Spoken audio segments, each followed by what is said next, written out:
It's my feel-good breakfast show.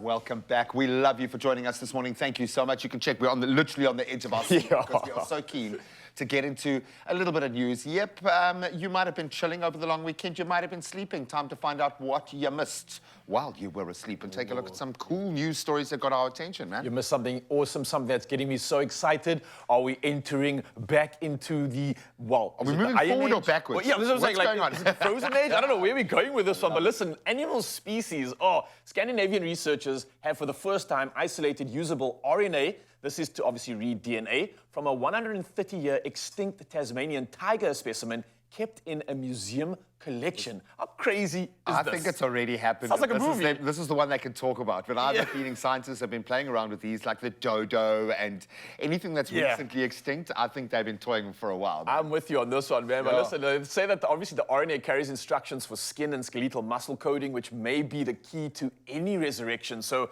if you can get RNA in almost any animal, or potentially a human being, I'm not going to go there yet. Potentially a dinosaur. Yeah, man.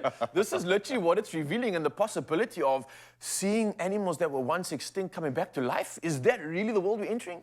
I think so. Remember, there was that eagle that could fly with like a 200-kilogram bird underneath. I'm just saying. You can keep that one. Keep that one, man. Look, they obviously pointed out that the museum collections are around the world containing vast amounts of these extinct species, and that these techniques for recovering this RNA holds promise for the study and probable resurrection of all these creatures. So like we're saying now, gee, maybe we could see some things that we never even thought was possible. I mean, yes, dinosaurs could be real, bro. Oh, completely. And again, it's one of those things, the thing that scares us the most is the human part of this whole exercise. Do we trust ourselves to bring these things back to do these things? I don't know. It's our way to just do it, man. It's our way to just do it. I love it. Now, speaking of just doing it, when we talk about, I talk about problem solutions these days because every time I'm dealing with a problem, there's a young South African giving me a solution, man. In fact, that's the context often when they talk to me. So this one definitely ticks all of our boxes. A taxi service that doesn't require passengers to carry money with them. No cash, baby,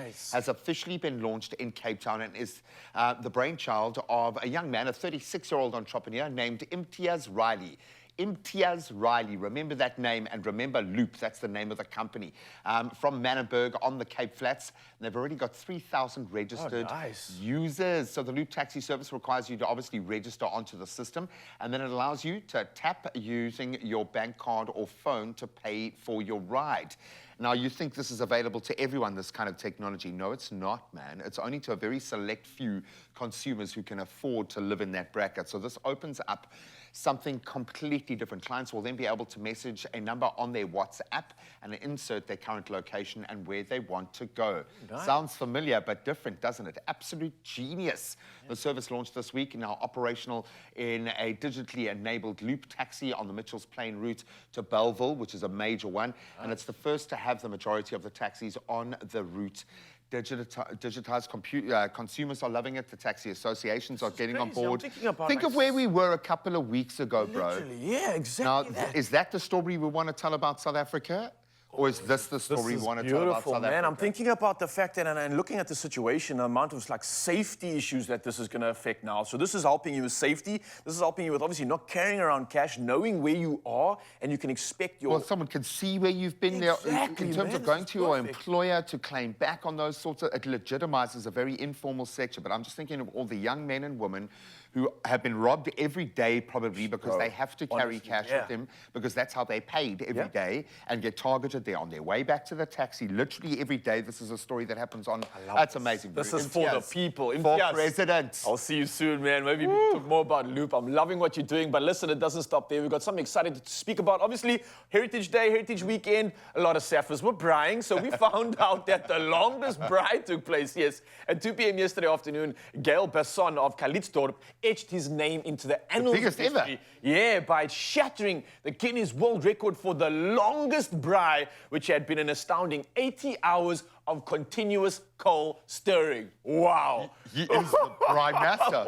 He's the master. How do you go to that guy's house and not, give him the Prime Master props. Do you think anyone's ever going to touch tongs in his I think you just go there, you sit down and you wait for your meal. There's nothing else you can do. Maybe you can enjoy a bevy or two while you're at it. But he wasn't ready to leave his post at his Zamani Grill in Calitzdorp, also known as the smallest bar on Route 62. And the man pushed on to achieve his personal goal of 84 hours. This is insane. Boy, man. He surpassed someone by the name of Jan Greef, obviously a South African, who lived in America in 2014. And this man actually held the record for 80 years. So although it is a local that won it, I'm glad that he brought it back home onto our soil. Absolutely loving this, man. Residents in Calitzdorp, I'm sure they must be going crazy. Something to really be proud of. Well, it would have been previously a barbecue. It wouldn't have been called a braai if it was in America. They would have taken ownership. Thank you for giving back to us. Man, 3 stories to change the way you see the world around you. MTS for president once again. We love those kind of stories. So if we've missed something while we were dossing, I know we don't sleep for very much, but while we missed something, we want you to tell us about it, please. If there's amazing things happening in your world, let us know. But right now, let's get up and move. Let's dance.